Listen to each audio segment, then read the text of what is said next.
Visitors to Chislehurst are often puzzled as to its exact nature. It has not one but two main shopping centres.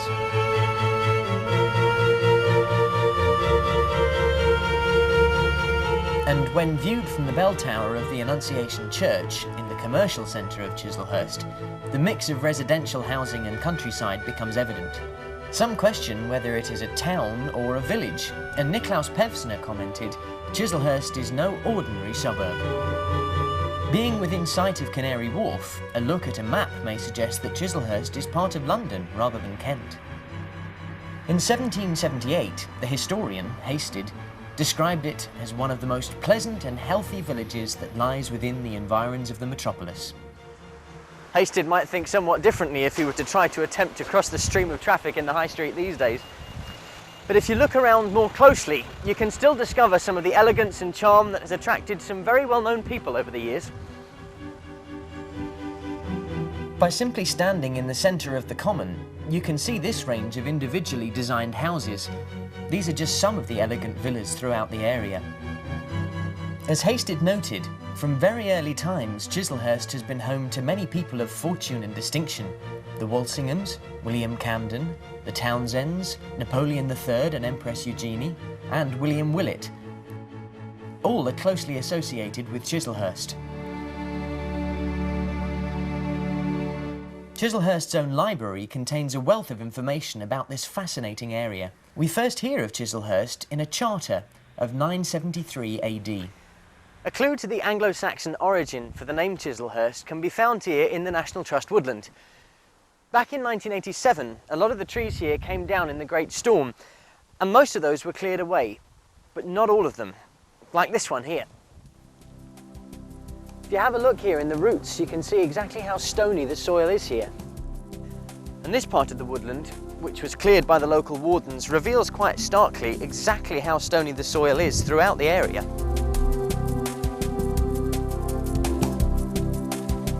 And that's where the word Chislehurst comes from.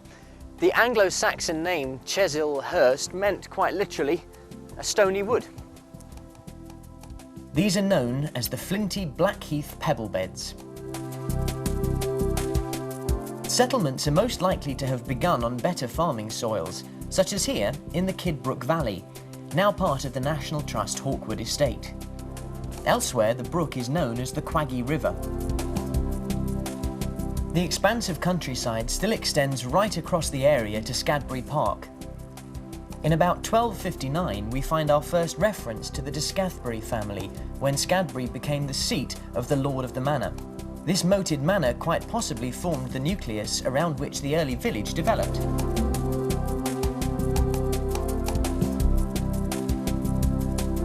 Members of the Orpington District Archaeological Society have been excavating the moated site and the mainland around it since 1986, attracting considerable public interest in their annual open days in late summer. The manor was home to the Walsingham family for over 200 years. In 1597, at Scadbury, Queen Elizabeth knighted Thomas Walsingham, an event depicted on the village sign, unveiled at Royal Parade on Coronation Day in 1953. Scadbury Manor House was a moated medieval dwelling of brick and timber, similar to Ightham Moat depicted here. The Walsinghams departed Scadbury about 1658 and were succeeded by the Bettinson family.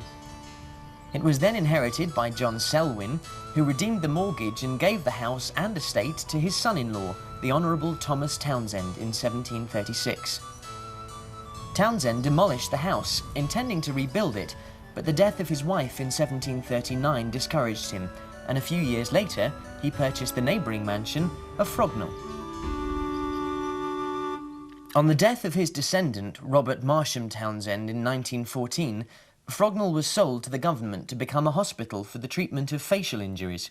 Pioneering work in plastic surgery by Major Harold Gillies is commemorated in a plaque at Queen Mary's Hospital, so named due to the great interest the Queen had shown in Gillies' work.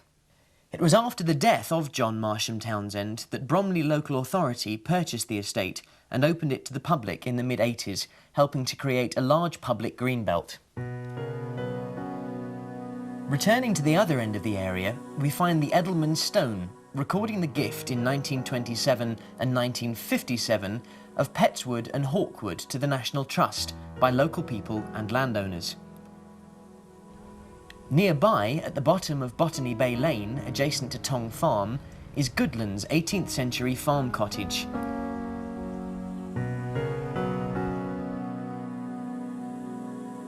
Whole areas of the rural environment have been successfully preserved, even retaining some unsuitably narrow roads crisscrossing the common.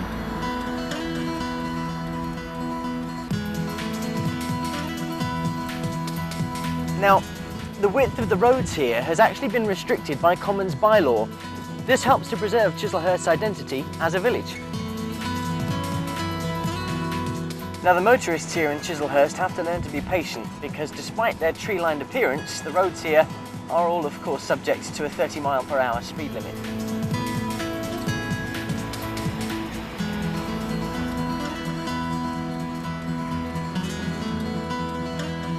The Commons remain the focal point for two local schools and is where the ancient parish church of St Nicholas, dating from about 1089 AD, is sited.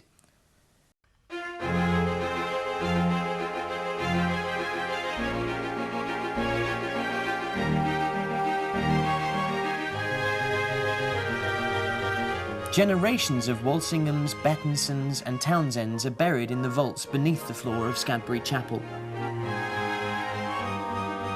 The grave of William Willett is to be found in this churchyard. Once owner of Camden Park Estate, William Willett became famous for conceiving the idea of British summertime. This is the Willett Memorial Sundial. It's set here in the Willett Woods, which is National Trust ground, saved by public subscription back in the 1920s. Now, the sundial here is set permanently to British summertime, and it was designed by George William Miller, who was one of the co-authors of Webb's History. If you look right down here at the bottom, you can see the words Summertime Act 1925 carved here at the bottom of the memorial. A blue plaque reminding us of Willett is displayed at the Cedars, Willett's own house located at the gates of Camden Place, now Chislehurst Golf Club. Camden Place remains a fine building, originating from the early 1700s and later extended by the architect George Dance. The final touches were applied in the 1860s by the owner Nathaniel Strode, friend of Napoleon III. It was this relationship that led to the arrival of one of Chislehurst's more famous inhabitants. In 1870, the imperial family came to England, with the house becoming the centre for the French court in exile for 10 years. The tall granite Prince Imperial monument stands on the common near Camden Place. The inscription confirms the Prince Imperial's profound gratitude for 8 years of cordial hospitality.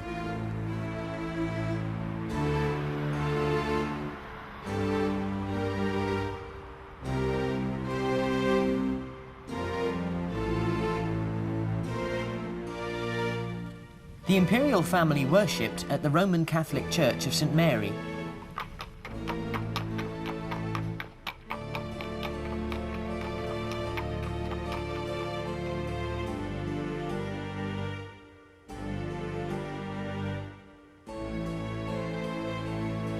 This is an effigy of the Prince Imperial. The mausoleum chapel in French Gothic style was skillfully added to the existing Victorian Gothic church. The whole family, Napoleon III, Eugenie and Prince Imperial, are now buried at St Michael's Abbey in Farnborough, Hampshire.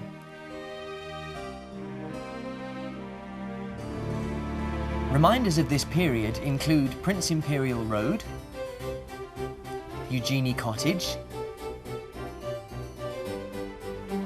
and Royal Parade.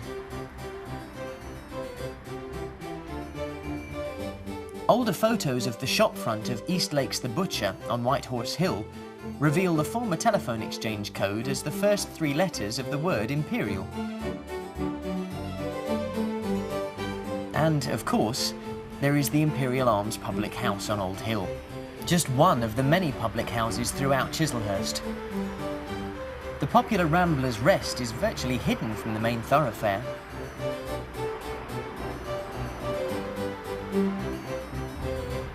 The Queen's Head is situated on the High Street.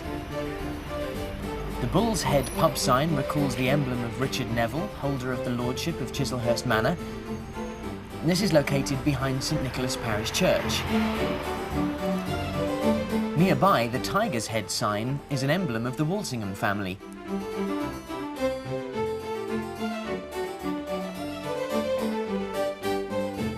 And this pub was once the Swan, but renamed the Sydney Arms in Lord Sydney's honour in the 1880s. Lord Sydney was the lord of the manors and lived at Frognall.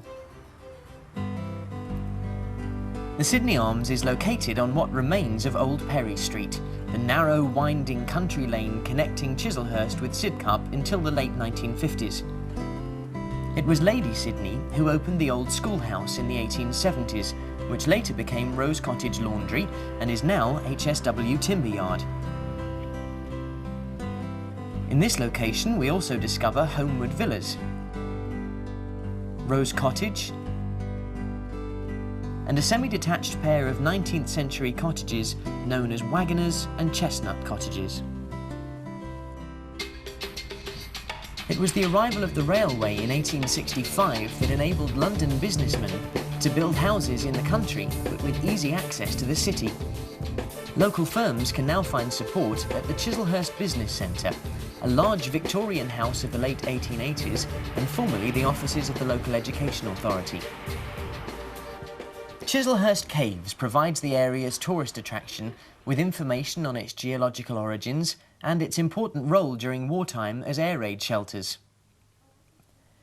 These photographs all reveal various aspects of chalk and flint mining. Well-known firms in earlier times include the Chislehurst Mineral Water Works in Park Road and Battles Bakery, a building that survives today. A landmark of the area for 100 years was the Water Tower, marked by a small memorial stone on Summer Hill. George Withers constructed the Water Tower at the summit of his new road, but a century later this unique Victorian gateway had become a serious restriction to the flow of traffic and was demolished in 1963. Development in the 19th century included the building of churches, which made a significant contribution to the spiritual, social and educational needs of the fast-growing village.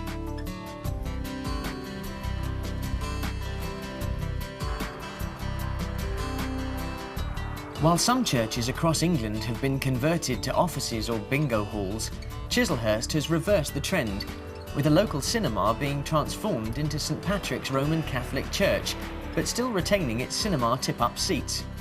The multi-faith community across London is also evident with the establishment in 1988 of the Darul Uloom London Islamic Residential School for Boys.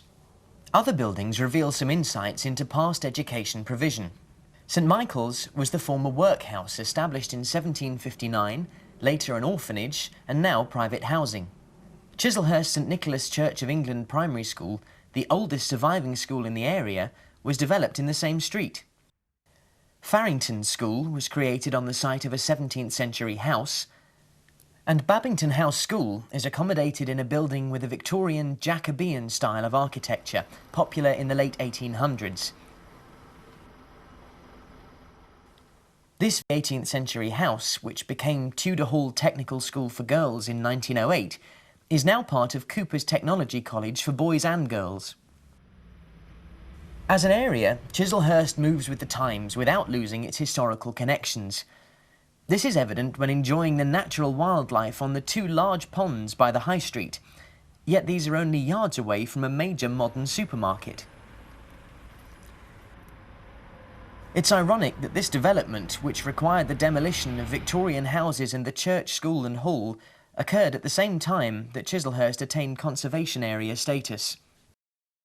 However, the Chislehurst Society, the Commons Conservators and the National Trust Local Committee are all dedicated to retaining Chislehurst's unique heritage. The old fire station is now the base for the Commons Conservators. and anyone watching cricket on the green will be in no doubt about Chislehurst's origin as a village. The ground was laid out on the common in 1822. A spectator sport of a different kind occurred in the area in front of St Nicholas Church. A large gravel pit known as the Cockpit was once used for cockfighting and single-stick sports as part of an annual fair up to 1863. The community spirit in Chislehurst still thrives in a number of annual events. The May Queen ceremony brings out many young families to participate and watch the displays, band and maypole dancing.